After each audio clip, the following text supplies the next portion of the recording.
بسم اللہ الرحمن الرحیم۔ السلام علیکم۔ نور اللہ آپ کی خدمت میں حاضر ہے۔ فوج میں اختلافات یا گروپس ہیں، اس بات کا اشارہ کون دے رہا ہے اور یہ سازش وہ کیوں کر رہے ہیں؟ بار بار منع کرنے کے باوجود ظاہر ہے آپ کو اندازہ تو ہوگا کہ یہ کون لوگ ہیں، پی ٹی آئی کے لوگ نا۔ تو وہ کون ہیں؟ لیکن عمران خان صاحب کا بھی ایک ویڈیو پیغام آیا ہے۔ ایک تو عمران خان صاحب کے ویڈیو پروگرام کا ایک بڑا مسئلہ ہے کہ ٹی وی پہ ٹکٹ جب چل رہا ہوتا نا عمران خان ویڈیو پیغام، تو پیغام جب تک نہیں پڑھتے نا تو ترا نکل جاتا ہے بندے کا کہ پتہ نہیں کون سی ویڈیو آ گئی عمران خان کی، کیونکہ بڑا شور ہے اور وہ خود بھی بار بار کئی جگہوں پر یہ کوٹ کر چکے ہیں کہ میری کوئی ویڈیوز آنی ہے، اور کوئی لوگ تو اس کی ڈیوریشن بھی بتاتے ہیں کہ 2 منٹ اور 18 سیکنڈ کی آنی ہے۔ پھر آتا ہے کہ 5-6 ویڈیوز کی وہ فرانزک ٹیسٹ کرا لیا گیا ہے اور وہ ویریفائی ہو گئی ہیں، صحیح ثابت ہو گئی ہیں۔ اب پتہ نہیں کوئی ویڈیوز ہیں یا نہیں ہیں، اور وہ صرف خود کو ڈرانے کے لیے کیا جا رہا ہے یا وہ عید کے بعد واقعی کوئی ایسی چیز لائی جائے گی اور اس طرح کی کوئی کیمپین چلے گی، یہ تو ابھی نہیں پتہ۔ لیکن جو ضروری چیزیں ہیں عمران صاحب کے ویڈیو پیغام پر تو ہم بات کریں گے ہی۔ شیریں مزاری صاحبہ نے ایک جعلی ٹویٹ کر کے اس پارٹی کی بنا جعلی چیزوں کے حوالے سے تو کیا کمال کی ان کی تاریخ ہے۔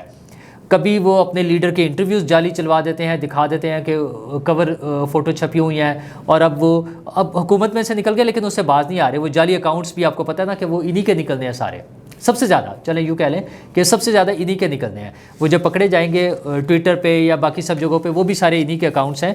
تو اور اس شیریں مزاری صاحبہ نے کیا جعلی ٹویٹ کر دیا ہے وہ ہم نے ذکر کرنا ہے۔ اور فرح بی بی جو ہے نا وہ بھی ایک کمال کا کیریکٹر ہے۔ انہوں نے جان نہیں چھوڑ دی، جان اس طرح نہیں چھوڑ دی، وہ تو بھاگ گئی ہیں یہاں سے، پاکستان سے چلی گئی ہیں، لیکن ان کی سٹوریز ہر روز سامنے آتی رہیں گی۔ اب ان کے شوہر نامدار نے ایک ٹی وی انٹرویو میں بتایا کہ کتنے پیسے انہوں نے ایمنسٹی میں بخشوائے ہیں، اور حمزہ شہباز نے تو حلف اٹھا لیا ہے۔ تو آخری جو ایک مارکا تھا فوری طور پہ، اس کے بعد ابھی شاید کے پی میں بھی ہو، لیکن پنجاب سے پی ٹی آئی کا باقاعدہ خاتمہ آج ہو گیا ہے، اور صدر صاحب کا بندوبست ہو رہا ہے۔ اصل بات یہ ہے کہ صدر صاحب کا بندوبست ہو رہا ہے، اپوزیشن یعنی پی ڈی ایم، اور جس میں اب مین رول ظاہر ہے اب نون لیگ کا ہے، وہ کر رہے ہیں۔ تو وہ کیا کر رہے ہیں، وہ ان کے لیے بڑا خطرناک ہے۔ جس بندے سے جان نکلتی تھی نا عمران خان صاحب کی، اسی کے ذریعے بندوبست ہوگا۔ بہرحال شیخ صاحب کا آج بیان آیا، انہوں نے کہا ہے کہ میرے فوج کے ساتھ تعلقات تھے، ہیں اور رہیں گے۔ انہوں نے کہا میرے تو بہت اچھے تعلقات ہیں، لیکن ہم چاہتے ہیں کہ تعلقات بہتر ہو جائیں۔ اچھا، اب یہ کنفیوزڈ تھوڑی سی سٹیٹمنٹ ہے، لیکن اس کا مطلب کیا ہے؟ وہ کیا میسیج دینا چاہ رہے ہیں؟ وہ یہ میسیج دینا چاہ رہے ہیں کہ شاید وہاں پہ کوئی الگ الگ گروپس ہیں جن کے میرے ساتھ تو تعلقات ٹھیک ہیں، لیکن کسی اور گروپ کے ہمارے ساتھ یعنی پی ٹی آئی کے ساتھ تعلقات ٹھیک نہیں ہیں، اور اس کے لیے وہ کوشش کر رہے ہیں۔ مطلب وہ اس بات کو ریئلائز کیوں نہیں کر رہے ہیں کہ جب فوج کی طرف سے بڑے واضح بیان آ گیا ہے کہ ہم اے پولیٹیکل ہیں، ہمارا سیاست کے ساتھ کوئی تعلق نہیں ہے، اور D G I S P R نے ایون یہ کہا کہ ساری فوج جو ہے وہ متحد ہے، اور جس طرف آرمی چیف دیکھتے ہیں سب اس طرف دیکھتے ہیں، تو پھر یہ کیا پیغام دینا چاہ رہے ہیں قوم کو یا فوج کے مختلف کوارٹرز میں؟ یہ کیا میسج پہنچانا چاہ رہے ہیں؟ یہ کیوں بار بار ایسی بات کرتے ہیں؟ شیخ صاحب تو وہ انسان ہے جو خود کو گیٹ نمبر 4 کی پروڈکٹس ڈکلیئر کرتے ہیں، اور ان کا یہ بھی کہنا ہے کہ میں آرمی چیف سے بھی زیادہ فوج کو جانتا ہوں، وہ اپنے آپ کو ان سے بھی سینئر سمجھتے ہیں۔ خیر یہ اس پارٹی کا ایک مسئلہ ہے، جس طرح سے خان صاحب آپ اکثر دیکھتے ہیں نا کہ بتاتے ہیں کہ یورپ والوں سے زیادہ میں یورپ کو جانتا ہوں، وہ ہر چیز سے انڈیا والوں سے زیادہ وہ انڈیا کو جانتے ہیں، مطلب ہر چیز کو وہ سب سے زیادہ جانتے ہیں۔ تو ظاہر ہے ان کی کمپنی میں اتنی عرصے سے شیخ صاحب رہ رہے ہیں تو انہیں بھی تو احساس، انہوں نے بھی تو کچھ بتانا تھا نا۔ تو ان کا خیال یہ ہے کہ فوج سے زیادہ یا کم از کم آرمی چیف سے زیادہ وہ فوج کو سمجھتے ہیں اور فوج کو جانتے ہیں۔ ان کا کیا پتہ نہیں ذہنی توازن کا مسئلہ ہے یا کیا ہے، پر اس کے ساتھ ساتھ انہوں نے پھر وہ بات دہرائی ہے جو 2 دن پہلے جس پر مسئلہ بنا، کیونکہ انہوں نے جو مسجد نبوی کا واقعہ ہوا ہے ایک افسوسناک، اس سے 1 دن پہلے ہی انہوں نے فرمایا تھا کہ یہ جب لوگ ادھر حرم میں جائیں گے اور مکہ اور مدینہ میں پہنچیں گے تو انہیں پتہ چلے گا کہ ان کے ساتھ کیا سلوک ہوتا ہے، اور پھر وہ ہوا۔ تو جس کی وجہ سے بہت سے لوگ کہہ رہے ہیں کہ یہ شاید کوئی سازش تھی جو پاکستان سے پلان ہوئی اور پھر وہاں پر ایگزیکیوٹ ہوئی۔ خیر اس میں اب آہستہ آہستہ لوگوں نے بھاگنا شروع کیا ہے، ان کے لوگوں نے، جس میں سب سے پہلے تو شیریں مزاری نے پہلے جو وہ ٹویٹ کی اس کو بڑے فخر سے بیان کر رہی تھی، پھر وہ ڈیلیٹ کی، ظاہر ہے انہیں سمجھ آ رہی تھی کہ لوگوں کا ریئیکشن کیا آ رہا ہے. انہیں ویسے کوئی خیال نہیں ہے, انہیں کوئی خوف خدا نہیں ہے, انہیں اس مقام کی حرمت کا احساس نہیں ہے, انہیں صرف یہ لگا ہے کہ پبلک ریئیکشن آ رہا ہے. اس کی وجہ سے انیل مسرت صاحب کا بھی بیان آج چل رہا ہے, اور وہ صاحبزادہ جہانگیر صاحب جو ہیں چیکو صاحب, ان کا بھی بیان چل رہا ہے کہ نہیں ہمارا تو ایسا کوئی مقصد نہیں تھا, یا ہم اس میں کوئی انوالو نہیں تھے. لیکن خان صاحب خاموش ہیں, انہیں کوئی مسئلہ نہیں. انہیں ہاں وہ کرکٹ کا کوئی میچ ہوتا نا, ساؤتھ افریقہ میں کوئی موریتانیہ سے جیت جاتا میچ, تو وہ اس کی مبارکباد کا ان کا فوراً پیغام آ جانا تھا. کسی کرکٹر کا وہ کوئی کسی کو بال لگ جاتی فالتو یا بیٹ اس کا ٹوٹ جاتا, تو خان صاحب کا اس کا بیان آ جانا تھا فوراً. ظاہر ہے کرکٹ ان کی تو زندگی, ان کا اوڑھنا بچھونا, ان کا تو سب کچھ کرکٹ ہے نا, کھلاڑی ہیں وہ. تو یہ اتنا بڑا جو سانحہ ہوا ہے جس پہ پوری قوم سراپا احتجاج ہے اور سب لوگوں کے دل دکھی ہیں, اس پہ ان کی زبان خاموش ہے, انہیں احساس ہی نہیں ہے اس بات کا. خان صاحب کب تک چلیں گے ایسے نہیں چل سکے گا. یہ آپ کو اس کا ریئیکشن آئے گا, آپ کی پبلک سپورٹ جو ہے وہ کم ہوگی, یہ لازمی امر ہے. آپ اس طرح سے تو نہیں بچ سکتے اس سے.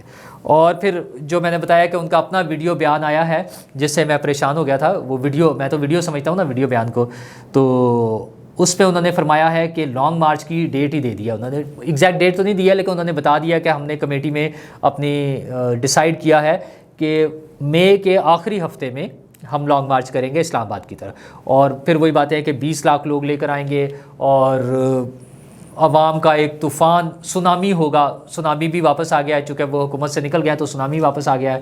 اور اس کے علاوہ وہ آزادی دلائیں گے پاکستان کو. پتہ نہیں کیسی آزادی انہوں نے سوچ لی ہے.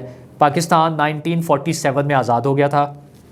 خان صاحب بھی اسی آزاد ملک میں رہے, اسی آزاد ملک کو ریپریزنٹ کرتے رہے ساری دنیا میں, کوئی مسئلہ نہیں تھا. حکومت میں آگے اس حکومت کی طرف سے ساری دنیا میں پھرے جا کے, ٹرمپ کے ساتھ بیٹھ کے, جو انہوں نے ورلڈ کپ جیتا تھا جو انہوں نے وہ کر لیا. تب تک آزاد تھا پاکستان, کوئی پرابلم نہیں آ رہی تھی. ہاں جس دن تحریک عدم اعتماد آئی وہ تھی 8 مارچ کو, تو اس سے ایک دن پہلے ان کے بقول انہیں خط آ گیا تھا. خیر اس کا بھی پھر بھی انہیں سمجھ نہیں آئی کہ وہ آزادی پاکستان کی کوئی خطرے میں ہے یا ختم ہو گئی ہے. ہاں 27 مارچ کو جب انہوں نے جلسے سے خطاب کیا, تب اس دن انہیں پتہ چلا کہ پاکستان آزاد نہیں ہے, اور اس دن سے انہوں نے شور مچایا ہوا ہے کہ میں پاکستان کو آزادی دلاؤں گا اور اس کے لیے مارچ کروں گا, اور میں 20 لاکھ لوگ لے کر آؤں گا. خان صاحب 20 لاکھ لوگ, خیر کاؤنٹنگ تو ان کو آتی نہیں ہے, انہیں ملین اور بلین کا اور لاکھوں کا سمجھ نہیں آتی ہے کہ کیا ہے, لیکن 20 لاکھ لوگ آپ کہاں سے لے کر آئیں گے؟ لوگ تو آپ کے ساتھ نہیں ہیں. اچھا وہ جو فیکٹرز تھے, سپورٹنگ فیکٹرز تھے, وہ بھی نہیں. اب وہ جو آپ ایک پیج کی بات کرتے تھے, جن کے سر پر آپ نے 2011 میں جلسہ کیا, 2014 میں دھرنا دیا, اور پھر آپ نے خود 2 دن پہلے صحافیوں سے بات کرتے ہوئے کہا کہ کسی کے سہارے پر جو ہے میں حکومت میں آ گیا تھا. تو وہ تو سہارے اب ختم ہو گئے ہیں. تو جب وہ سارے سہارے نہیں رہے تو پھر آپ 20 لاکھ لوگ کیسے لے کر آئیں گے؟ پھر آپ کے ATMs نہیں ہیں اب آپ کے ساتھ, جن کے بارے میں آپ کہتے ہیں کہ وہ چینی کا مسئلہ تھا, وہ اس میں پیسے کھا گئے, اور جو 200 ارب کی زمین ہڑپ کرنا چاہتے تھے, وہ ساری ATMs تو اب آپ کے ساتھ نہیں ہیں. تو پھر آپ کس بل بوتے پر سوچتے ہیں کہ آپ 20 لاکھ یا کبھی کبھار آپ ایون 30 لاکھ کا بھی وہ نمبر لے آتے ہیں؟ اتنے سارے لوگ کہاں سے لے کر آئیں گے؟ اچھا, اور ان کو لا کر کریں گے کیا آپ؟ آج خان صاحب کا اس میں بیان ساتھی بھی چلا, انہوں نے کہا کہ جب عوام کا سونامی آئے گا, یا وہ کبھی سونامی آتی ہے اور کبھی آتا ہے, تو وہ دنیا کو پیغام دے گا, وہ مجمع جو ہے وہ دنیا کو پیغام دے گا کہ پاکستان میں فیصلے جو ہیں وہ عوام کرتے ہیں. اب خدا کا خوف کھائے خان صاحب, دنیا میں فیصلے عوام صرف اپنے ووٹ کے ذریعے کرتے ہیں. فیصلوں کا ایک طریقہ ہے, جو دوسرا اگر عوام کے ذریعے آپ نے توڑ پھوڑ کر کے فیصلے کرنے ہیں, آپ نے وہ دھمکی دے کر اور آپ نے ہنگامہ کر کے اور آپ نے قبضے کر کے کرنے ہیں, جیسے کہ آپ پہلے کوشش کر چکے ہیں. آپ نے جا کے پارلیمنٹ ہاؤس پہ حملہ کرنے کی کوشش کی, PTV ہاؤس پہ آپ کے کچھ لوگوں نے قبضہ کر لیا. یہ اس طرح کی چیزوں میں دنگا فساد ہوتا ہے, اس کو خانہ جنگی کہتے ہیں. یہ دنیا کو یہ پیغام نہیں ملتا کہ عوام کرتے ہیں. عوام کا فیصلہ ووٹ کے ذریعے ہوتا ہے, الیکشن کے دن ہوتا ہے, اور آپ جو ہے لوگوں کو لا کر لڑانا چاہتے ہیں, انہیں مروانا چاہتے ہیں, صرف اپنے اقتدار کی خواہش میں آپ چاہتے ہیں کہ سب کچھ تباہ ہو جائے اور آپ کو کسی طرح اقتدار مل جائے. اس طرح اقتدار نہیں ملتا, لیکن آپ کی خواہش ہے, اس پہ اب ہم کیا کر سکتے ہیں. ممکن ہے کسی ٹریٹمنٹ سے آپ کے یہ خیالات تھوڑے سے ٹھیک ہو جائیں. اچھا میں تو فزیکل یا میڈیکل ٹریٹمنٹ کی بات کر رہا ہوں, ویسے تو باقی ٹریٹمنٹ کا بھی بندوبست ہے, پورا بندوبست ہوگا. جو سٹوریز سامنے آ رہی ہیں, جو واقعات اور جو آپ کے کرتوت اور آپ کی پارٹی کے کرتوت آ رہے ہیں, وہ سارے جو سامنے آئیں گے آپ کو ان کیسز کا سامنا کرنا پڑے گا. سب سے پہلے تو جو پکا پکایا پھل ہے, جو تیار کیس ہے, وہ فورن فنڈنگ کیس ہے. آپ کو اس کا جواب دینا پڑے گا کیونکہ اس کا فیصلہ آنے والا ہے. وہ دنوں کی بات ہے, چند دنوں کی بات ہے, وہ فیصلہ آ جائے گا. پھر وہ جھوٹا بیانیہ جو ہے, وہ لیٹر اور یہ وہ سب کچھ بیکار ہو جائیں گے. اور جھوٹ بولنے کی تو ایسی وہ روایات آپ نے قائم کر دی ہے نا خان صاحب نے, کہ اس کے بغیر ان کا گزارا ہی نہیں ہوتا. جب وہ اپوزیشن میں تھے وہ 35 پنکچر سے سٹارٹ ہوئے تھے کہ جب کورٹ میں جا کے جواب دینا پڑا تو کہا تو وہ تو میں نے کسی سے سنا تھا, میرے پاس اس کا کوئی ثبوت نہیں ہے, نہ مجھے پتہ ہے اس کا, وہ تو بس کسی سے سنا تھا تو میں نے کہہ دیا. اچھا پھر آپ کی پارٹی یہی کچھ چلتی رہی, کبھی جعلی اکاؤنٹس کے ذریعے اور کبھی جعلی خبریں, اور وہ کبھی فرینچ پریزیڈنٹ کا فون آ جانا وہ جھوٹی خبر, پھر وہ اڈے دینا اور اس سے انکار کر دینا وہ جھوٹی باتیں, سب کچھ چلتا رہا. کبھی کسی میگزین کے سرورق پر آپ کی تصویر چھپ جانا وہ جھوٹے کام نکلے.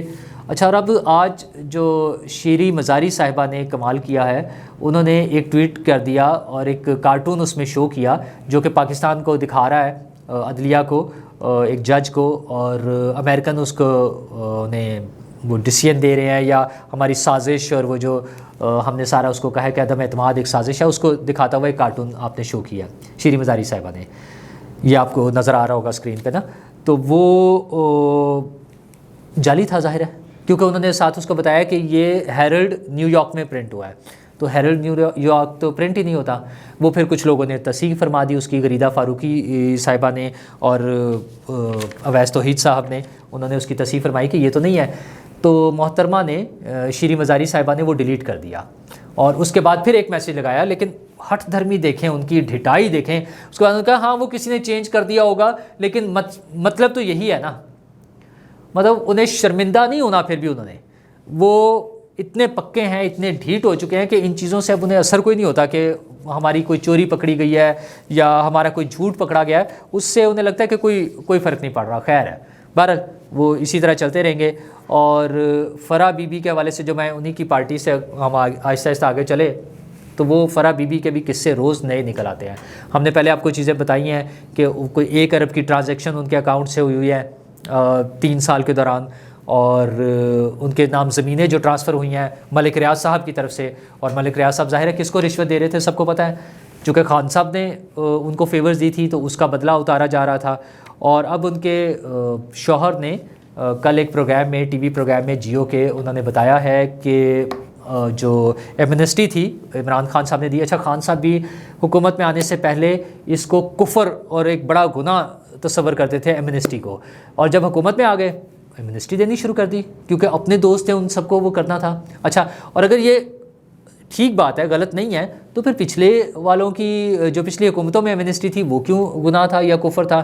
تو انہوں نے بتایا ہے کہ 33 کروڑ روپے جو ہے وہ فرد شہزادی یعنی فرح صاحبہ نے اور ان کے شوہر احسن جمیل صاحب نے 2 کروڑ روپے بخشوائے ہیں اس ایمنسٹی میں. تو یہ تو چھوٹی چھوٹی سی رقمیں ہیں, ابھی تو یہ چیزیں کھلتی رہیں گی, سامنے آتی رہیں گی, ہمیں پتہ چلے گا کہ کیا کیا کچھ ہو رہا تھا. اور لیکن وہ ساتھ کہتے ہیں کہ ہم تو غیر سیاسی لوگ ہیں. او بھائی سب لوگوں نے دیکھا ہوا ہے آپ کتنے غیر سیاسی ہیں. محترمہ بشرا بی بی جہاں جہاں جاتی تھیں یہ فرح صاحبہ ہی تو ساتھ ہوتی تھیں, اور اتنے غیر سیاسی تھے آپ, اتنا نان پولیٹیکل تھے, آپ کا اگر حکومت سے کوئی تعلق نہیں تھا, کوئی واسطہ نہیں تھا, تو یہ ملک ریاض صاحب نے زمینیں ان کے نام کیوں ٹرانسفر کی؟ جواب کوئی نہیں ہے کسی کے پاس. ہاں باتیں ویسے بنوا لیں ان سے جو مرضی کر لیں. انہی باتوں کی وجہ سے جو ان کا حشر ہوا ہے, اور آج فائنلی پنجاب سے ان کا باقاعدہ خاتمہ ہو گیا ہے. وہ چونکہ وہی انداز کے پرائم منسٹر ہاؤس میں چمٹ کے بیٹھ گئے تھے, چیزوں کو جکڑ کے پکڑ کے کہ میں نے تو باہر نہیں نکلنا, تو وہی انہوں نے پنجاب میں کیا ہوا تھا. عثمان بزدار صاحب ان کے وزیر اعلیٰ تھے, اور کمال یہ کیا گورنر صاحب نے, انہوں نے ان کا استعفیٰ مسترد کر کے اور انہیں بحال کر دیا وزیر اعلیٰ کے طور پہ. اور وزیر اعلیٰ بھی کتنے چیتے ہیں, انہوں نے کابینہ کا اجلاس بلا لیا. حد ہو گئی ہے ویسے. یہ وہ وزیر اعلیٰ ہیں جن کا استعفیٰ سابق گورنر چودھری سرور نے منظور کیا. انہوں نے بتایا کہ میں نے منظور کر لیا ہوا ہے. اچھا استعفیٰ منظور ہو گیا, ختم ہو گیا ان کا عہدہ, کیبنٹ تحلیل ہو گئی، یہ سب کو پتہ ہے۔ وہ استعفیٰ جو انہوں نے وزیر اعظم صاحب کو دیا تھا، اس وقت کے وزیر اعظم صاحب یعنی عمران خان صاحب، عمران خان صاحب کے پاس استعفیٰ آیا، گورنر چودھری سرور نے اس وقت کے جو تھے انہوں نے اس کو قبول کر لیا، کابینہ ختم ہو گئی، وزیر اعلیٰ فارغ ہو گئے، وہ کیئر ٹیکر کے طور پر کام کر رہے تھے، اور اب فائنلی انہیں پتہ چلا کہ نہیں وہ استعفیٰ غلط تھا اور وہ دوبارہ وزیر اعلیٰ بننے کے چکر میں آ گئے۔ لیکن خیر آج کل والے کورٹ کے آرڈر پر آج حمزہ شہباز کا حلف ہو گیا ہے، اور اب ان کا اپنا اصل امتحان شروع ہوگا کہ اب وہ کیسے پرفارم کرتے ہیں۔ ان کے سامنے ٹارگٹ بڑا مشکل ہے۔ شہباز شریف نے بطور وزیر اعلیٰ، ہم ان سے 100 اختلافات کر سکتے ہیں نظریاتی یا کسی بھی چیز پر، لیکن ان کی جو ورکنگ تھی اس کا ایک ایسا سٹینڈرڈ بنا دیا ہے کہ اس کو میٹ کرنا شہباز شریف کے بعد کسی اور کے لیے مشکل کام ہوگا۔ تو ہمیں دیکھنا ہوگا کہ حمزہ شہباز کیسے چلتے ہیں، اگرچہ ان کے بارے میں ہے کہ وہ ٹیم ورک کے عادی ہیں، اگر وہ ٹیم کے ساتھ چلیں گے تو ممکن ہے اچھا پرفارم کر لیں، لیکن اوور آل تو حکومت کی کارکردگی میں بار بار ایشو آ رہا ہے۔ ابھی بہت ارلی ہے اس کے بارے میں کچھ خلاف بات کرنا، لیکن شہباز شریف صاحب جو وعدے کرتے ہیں، جیسے وہ وزیر اعلیٰ کے طور پہ کر رہے تھے، جو بات کر رہے ہوتے تھے اس کو پورا کرنے کی کوشش کرتے تھے، وزیر اعظم بن کے لگتا ہے چیزیں ان کے کنٹرول سے باہر ہیں۔ وہ تنخواہ والا معاملہ ہوا، تنخواہ بڑھانے والا، ہفتے میں 2 دن کی چھٹی ختم کر کے 1 دن کی چھٹی کرنے والا، وہ ریورس ہوئی چیزیں۔ تو اب انہوں نے جو بیان دیا تھا کہ 1 مئی سے لوڈ شیڈنگ ختم ہو جائے گی، آج وفاقی وزیر خرم دستگیر نے اعلان کر دیا ہے کہ لوڈ شیڈنگ ختم نہیں ہوگی۔ ان کا کہنا ہے کہ 15 دن میں لوڈ شیڈنگ کم ہوگی اور اس کے بعد بھی چلتی رہے گی، پھر پتہ نہیں کب جا کے ٹھیک ہوگی۔ شہباز شریف صاحب یہ وہی شہباز شریف ہیں آج جو ہمارے وزیر اعظم ہیں، جو پیپلز پارٹی کے دور میں وہ ہاتھ والے پنکھے لے کر مینار پاکستان پہ بیٹھ کر احتجاج کر رہے ہوتے تھے لوڈ شیڈنگ کے خلاف۔ تو اب جب اپنی حکومت آ گئی ہے اور نون لیگ کے بقول انہوں نے اتنے سارے پروجیکٹس بنائے ہوئے تھے بجلی کے، جن سے بے تحاشا بجلی پروڈیوس ہو رہی تھی، تو اب مینجمنٹ کا کام ہے نا، صرف اب تو فیول مینجمنٹ کا کام ہے، وہ لائیں اور بجلی دیں لوگوں کو۔ اس طرح سے نہیں کام چلے گا، اس سے آپ بھاگ نہیں سکتے۔ آپ کو یہ مسائل آپ نے حل کرنے، اگر آپ نے حکومت سنبھالی ہے، آپ کو وزیر اعظم بننے کا شوق تھا اور لوگ بھی آپ کے اگر ساتھ ہیں، تو آپ کو ان کے لیے ڈیلیور کرنا ہوگا، آپ کو کام کر کے دکھانا ہوگا۔ اور سب سے اہم بات ہے صدر پاکستان کی، عارف علوی صاحب جو کام کر رہے ہیں وہ حکومت کے لیے انتہائی مشکلات کا باعث بنتے ہیں۔ انہیں گورنر کو ہٹانے کے لیے کہا گیا، انہوں نے نہیں ہٹایا ابھی تک، اس کے لیے خیر وہ قانون میں اتنی گنجائش موجود ہے، آئی تھنک کوئی 25 دن تک کا ہوتا ہے کہ اس میں اس کے احکامات جاری کرنے کے لیے۔ تو وہ کیوں ایسا کرنا چاہ رہے ہیں؟ صرف اس لیے کہ وہ یہ سمجھ رہے ہیں کہ وہ موجودہ گورنمنٹ کو تنگ کر سکتے ہیں۔ اس سے پہلے حلف لینے کے لیے وہ جیسے بھاگتے رہے، پھر انہیں شاید سمجھایا گیا تو انہیں عقل آ گئی تھی اور انہوں نے حلف لینا شروع کر دیا، تو اب پھر مسائل آئیں گے۔ تو اس کے لیے نون لیگ نے اور پی ڈی ایم نے بندوبست کر لیا ہے۔ جہانگیر ترین صاحب واپس آ گئے ہیں، اور جہانگیر ترین صاحب کون ہیں؟ جن کے ساتھ ایک بڑا گروپ ہے قومی اسمبلی کے ممبرز کا۔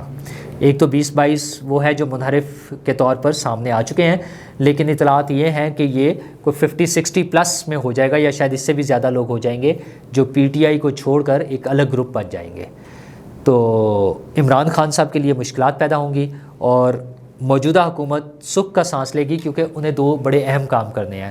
ایک تو اس صدر کی چھٹی کرانی ہے انہوں نے، اور اس کی جگہ اپنا صدر لے کر آنا ہے، اور دوسرا آئین سازی کرنی ہے، جو اگلے الیکشن سے پہلے سارا کام ہونا ہے۔ تو صدر صاحب اگر اچھے طریقے سے چلتے رہتے، اچھے مین ایٹ لیسٹ مناسب طریقے سے جو ان کی آئینی ذمہ داریاں ان کو پورا کرتے رہتے، تو اپوزیشن کو اتنی بھاگ دوڑ کی ضرورت نہیں پڑنی تھی، وہ شاید کچھ دن زیادہ دن چل جاتے۔ لیکن چونکہ وہ نہیں ماننے کو تیار ہیں، وہ چاہتے ہیں ہر مرتبہ کوئی آ کے انہیں سمجھائے، تو اس کا پھر پکا بندوبست بھی کیا جا سکتا ہے، وہ انہوں نے ڈھونڈ لیا ہے، اور اگلے چند دنوں میں شاید اس پہ ڈیولپمنٹ شروع ہو جائے گی، اور ان کی بھی پھر چھٹی ہو جائے گی، اور پھر حکومت کے پاس کوئی ایکسکیوز نہیں رہے گا پرفارمنس کے لیے۔ وہ تو ابھی بھی نہیں ہے، جیسے میں نے لوڈ شیڈنگ کی بات کی، وزیر اعظم واپس آ رہے ہیں سعودی عرب سے، وہاں سے وہ دبئی رک گئے ہیں، وہ بھی ایک ان کا آفیشیل سا ٹور ہے جہاں پہ ان کے حکام سے ملاقاتیں ہو رہی ہیں ان کی، اور اس کے بعد جیسے ہی وہ پہنچتے ہیں ان کی ذمہ داریاں پھر شروع ہو جاتی ہیں کہ عوام سے کیے ہوئے وعدے جو بطور اپوزیشن لیڈرز یہ اب آج کی حکومت کے تمام لوگ کرتے تھے کہ یہ غلط ہو رہا ہے، یہ غلط ہو رہا ہے، یہ غلط ہو رہا ہے، اور یہ اس طرح سے ٹھیک ہونا چاہیے، اب ان کی ذمہ داری ہے کہ وہ چیزیں ٹھیک کر کے دیں، لوگوں کو ریلیف دیں۔ تو لیٹس سی کہ کیا ہوتا ہے۔ شکریہ۔